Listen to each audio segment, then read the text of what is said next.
I'm gonna tell you guys why this bike is the American dream right now. Cue the intro.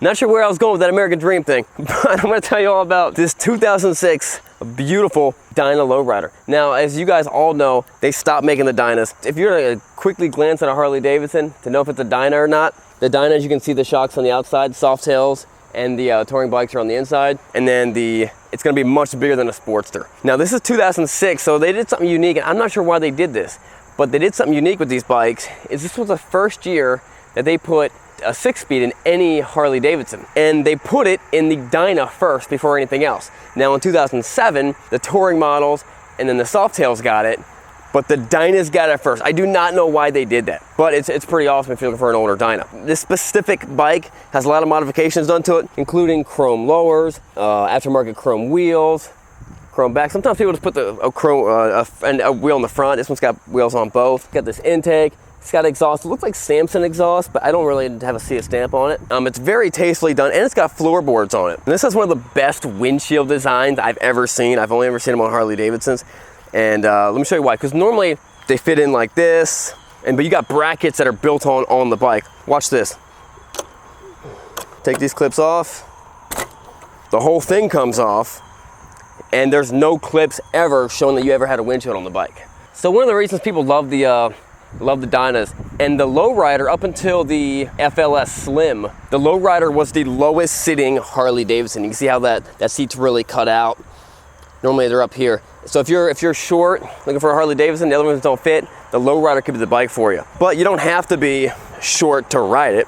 I mean, I feel great on it too. The reason why the lowrider, or the Dyna is one of the, really kind of opens up motorcycle for a lot of people, is because it's a Harley Davidson, it's got the big twin, they're beautiful bikes, and they're also fairly inexpensive. It's a good entry-level bike if you're not going to get a Sportster or a Street. This one's really, really nice.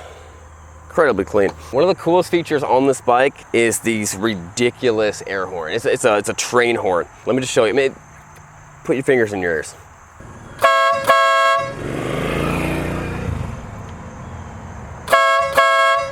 It's loud. If you're ever wondering if it's a good quality, you can buy a cheap air horn for 50 bucks, but the cheap ones, there's a delay in you pressing the button and actually making the noise, because they have a little compressor in there, so you hear the delay, you hear the relay happen, you hear the compressor going, and then you hear the horn going. This is instant. It's extremely loud. If you want to be known, if you want to let yourself be known that, hey, I'm here, bom, bom, shoot that air horn. It's a pretty cool feature. Now it looks kind of ridiculous, but it's very loud. Now you guys may be wondering what this key fob is. We have two of them, and I've always said this, the best looking LED light setups are the ones that you can't see anything on here. This has LEDs on it. You can barely see it in the daytime. It changes colors, but they're on it.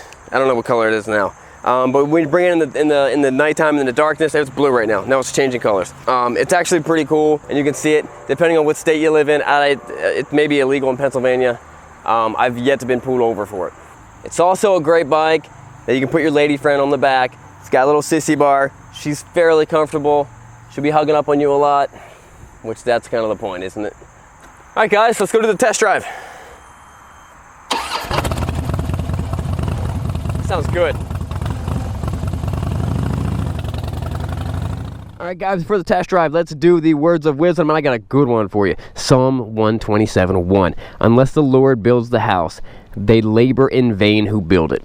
Unless the Lord guards the city, the watchmen keep awake in vain. There was I didn't read that verse when I came up with this conclusion, but when I was starting this business, there was a time, I gotta zip up my jacket. There's a time where I was nervous. I wasn't sleeping at night because I had more money in inventory than I ever had, and I didn't know if I could sell it. And I came to the conclusion that if God wants me to sell, if God wants this to work, it's gonna work. If it doesn't, so if God wants it to work, it's gonna work, and I'm not gonna worry about it. If God doesn't want it to work, I don't want to go against God. So I stopped worrying about it. And ever since then, I just didn't worry about it. And it made running a business a whole lot easier because you don't have this like fear, you know, hanging above you. Man, I tell you what, I've never ridden, there's never been a bike that I hated. I'm talking individual bikes. There's never been an individual bikes that I've hated more than Dynas, and there's never been individual bikes that I've loved more than Dynas. Because there's such this huge gap of what people do to these bikes. Sometimes you get a Dyna and you're like, man, this guy really just beat the snot out of that thing, and he didn't. It just feels bad, and the modifications he did not only look bad but just feel horrible. And then you know, I can understand someone who rides one. They ride one Harley Davidson, and depending on what the bike is, let's say it's been modified or something, and they're like, you know what, I hate Harley Davidson. But then you ride a nice one. You ride one that, like, this is the way it should be, and this is like, I mean, with 22,000 miles on it, this bike rides perfect. You really understand why people love these bikes. I mean, this is a great bike. It's small, it's you know, it's not as heavy as a big ultra classic, but it moves, but it's got the Dyna, so it still has that vibration in the motor, you know what I mean? It's what, for many people, it's what motorcycling is. It's what Harley Davidson is about. Now, not for everybody though.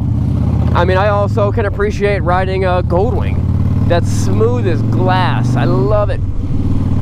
But I can appreciate all different types of bikes, and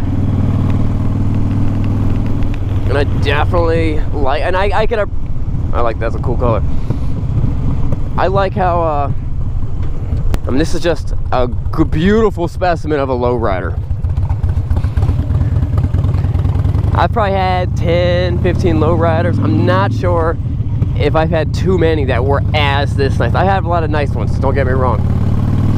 Got some hard-working men and women over here getting it done. That 6-speed gearbox is nice though. And this horn, I bet you could make someone jump if you were walking by them. And watch this. Who did that? Who did that? Or if you were like, if you were near like a railroad tracks, and you were hiding behind like a bush, you know what I mean? Your car's kind of creeping up, and you go, they're gonna stop, start looking real intently because they know a train's coming. And then you come cruising down on your Harley Davidson. Now, if it were me, I could do a big trip on a bike like this. I really could. I could have a lot of fun. I would like highway pegs. Kind of makes it for me. I like highway pegs, like the kickback. I like different feeding positions. Sometimes I even throw my feet up on the passenger pegs. Highway pegs are nice, but then I need a backrest. That backrest just makes it, I can just kind of take the weight off my arms, and I got some lower back problems, so.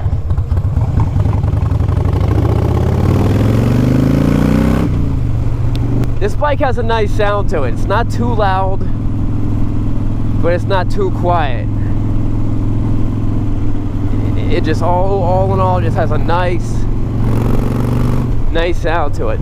Sometimes you get on these bikes and it's like shooting fire out of the exhaust, and it's just screaming, and you really can't get in that, you know, 2,000 RPM just cruising mode, or 2,500 RPM where you can kind of relax. Let's just be honest, you can't relax when you're riding your bike, and you can't relax when it's that loud. You just can't do it. So these bikes are great on the highway, great on the city. It's just a fun, good bike. And for a lot of people at this price range, it really does open them up for a beautiful, a good running Harley Davidson. Now, are Harley Davidsons the cheapest things out there to maintain? No. Are they the most expensive things? No. If you maintain your Harley Davidson, they are much cheaper to maintain. Does that make sense? If you keep up on things, keep up on the oil changes. Don't wait till it's leaking oil at 25 different spots. Wait till, okay, it's leaking oil one spot, it's seeping oil, let's get that fixed. Don't let things build up, because a $200 fix is a lot better than a $5,000 fix if you just let it go. Let it go. Let it go. I'm gonna get demonetized for singing that song now. 22,000 miles is nothing. I have my personal Harley Davidson Road King, which is a CVO, which is the Performance Road King. Has 99,000 miles. It almost has 100,000 miles on it. And it runs awesome. Now it does have a little shaft seal oil leaks. I gotta get that fixed. It probably needs maybe 1,500 bucks worth of work to it, but I'm still driving it. And this bike has plenty of life and left into it. All right, guys, that wraps it up. We will see you guys later. Remember, don't forget to subscribe. And as always, it is not what you're riding, but where are you going. Guys, if you're looking at M1 Moto gloves, check it out. Click on the link below. These are the M1 Moto 507s. Drag that knuckle on the ground. And the 508s are lined with Kevlar. These are some of the baddest, toughest gloves out there. It is the only glove that I ride that I trust my hands in. Click on the link below to check them out.